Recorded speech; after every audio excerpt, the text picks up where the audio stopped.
Hi, it's good to meet you again. Good to see you this way. Just want to stop in for a minute and share a thought with you that I had today when I was out and about thinking about some things. I talked with you a couple of weeks ago, I guess now, for about how I felt like was the best way to deal with some of these issues that we're facing with this virus and some of the things like that, and the kind of attitude that I think you should have. And I ask you to follow the direction, or at least the response, of a man in the Bible whose name was Caleb. And I ask you to take his attitude as he did when he was confronted with something that was huge and beyond his control, and basically that he was no match for. And so what he did and his attitude in that, as you remember, if those of you who watched, you remember that he said that basically we can do this. We can go in and face this army, face this obstacle that is way too big for us, but we can do it because of who we are and our faith in God.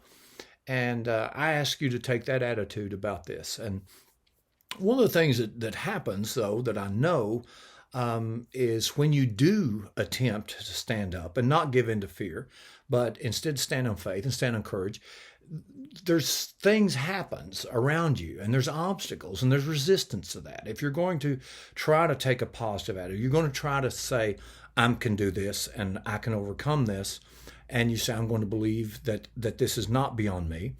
What happens, or what do you do if nobody else believes you? How do you handle that? What if everybody else gives in to fear and everybody else is afraid, and you're surrounded by people who are afraid every day and scared, and the news and everything's coming at you scary? What do you do with that? And when you tell somebody, try to encourage someone, and they just give you a kind of a negative response back, and how do you deal with that? Well, it's not unusual, because I'm going to finish Caleb's story. I didn't finish it the other day because of time restraints, but Caleb, basically, he and Joshua was a minority in that group. There was several men went out together, and he and one other man, Joshua, had come back and said, we can do this. Everybody else said we couldn't. So guess what? They didn't. Everyone else gave in to fear and said, we can't do this, we can't get over this. And so they didn't go. The army didn't go. And so they went back out in the wilderness and they wandered around. You can read the story in the Bible. They went out and wandered around for years. And in the middle of that, Caleb had to go with them. And so he lived day after day, year after year, surrounded by people who didn't believe that they could make it, who were taken by fear and doubt and anguish. And they just wandered around and complained and had all kinds of trouble. And most of them just began to die. And all this time, though, he kept his faith. All this time, he continued to believe. And in time, it was that after a while, as these people who had swallowed up by fear gave up and went away, there was other younger people growing up around him. And those younger people grew up around him, and they saw how much faith he had. They saw that he never wavered. They saw that he still continued to have his confidence, even though he became an old man. And so when it did finally come to where the people who grew up around him and were influenced by him and his faith were led back to the same spot that he was and given the same opportunity again he steps forward and says, we can do this. Many years later than his first response, but again he said, we can do this. Only this time, his faith in the presence of all of those who refused to believe won out, and they went in. And he went in. Being an old man, they still wanted him out in front, even though he was much older than all the rest of the men, too old for war. They wanted him out front because they saw the kind of courage, and courage is stronger than old age. Courage is stronger than many of the weaknesses that we all have to deal with. And so he went into this battle. His enemies were still there. He went out. He went against them, and they were still there, just as big, just as powerful as they ever were. There was no mistake. These people were real, and he went against them, and guess what? He did win, and they won, just like he said he would all those years ago.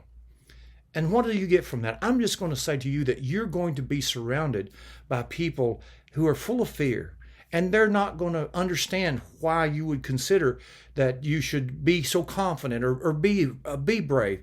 But please understand, how did Caleb do that? Caleb believed in a promise. God had a plan for his life, and he believed that plan, and he believed it so much so that he knew that this army couldn't stop God's plan. This army didn't change God's plan for his life. And I'm going to tell you that this virus did not change God's plan for your life. Matter of fact, that army was part of God's plan for Caleb, and this virus is part of God's plan for us. It is part of us becoming stronger, and it is now the time that we can have great faith. I think that when on the other side of all this, we will be a much stronger people, a much better people. I think we will have a greater resolve to trust and to love God and to love each other and support each other in a way that we haven't up till now. But don't expect everyone to believe you. If they don't believe you, don't expect them, but don't be harsh on them. Don't be angry. Try to encourage, because just like Caleb, over time, people can see your faith, and faith is just as contagious as fear. Faith can build you up and make you stronger, and faith can catch on to people and they can take hold of it. It's an old saying that the first guy in a plane where you got soldiers jumping out, the first man out the plane that jumps out gives all the other men in line courage. And it takes somebody with some faith to say, okay, we are going to do this. This is going to be okay. We're going to be okay. That's something important, and we need that wherever it is. But I also want you to know is you need to be smart and need to be intelligent. I'm not saying blind faith. Blind faith is foolish. I hear people say things like this all the time. And let me tell you something. Don't you get in a car in the middle of the night when the road's wet and go 100 miles down the road, 100 mile an hour down the road into a sharp curve and then holler, Jesus, take the wheel. It don't work like that. You'll end up in big trouble. The devil took the Lord up to a big high place, told him to jump off and that the angels would catch him. And he said, you're not supposed to do that. Jesus said, don't do that. You're not supposed to tempt God anyway. So don't try to do crazy things and think God's going to take care of you, but realize and know that God has a plan for you. And if you hold fast to the truth, stay and do the best you can with what you know and be faithful, and don't be afraid. Don't give in to fear. Keep moving forward. And on the other side of this, there's a great blessing waiting for all of us. I just wanted to encourage you a little bit today, because I still see a lot of people with a lot of fear. And I know a lot of people are trying to move out and trying to keep the faith and trying to be strong and trying to be brave for each other and trying to do everything they can. And I see that in a lot of the places I was today, people taking steps to try to be as safe as they can. And those are good things. But just realize that if you'll hold the faith and keep through, we'll get through this.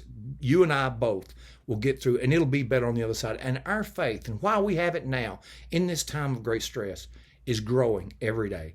Your faith is growing every day, and you being faithful and you not trusting and knowing that this virus can't change God's plan for your life, that will also encourage other people, and we'll get through this together. And on the other side, we'll be glad that we followed the path that leads us to a better place. May the Lord bless you with a wonderful day.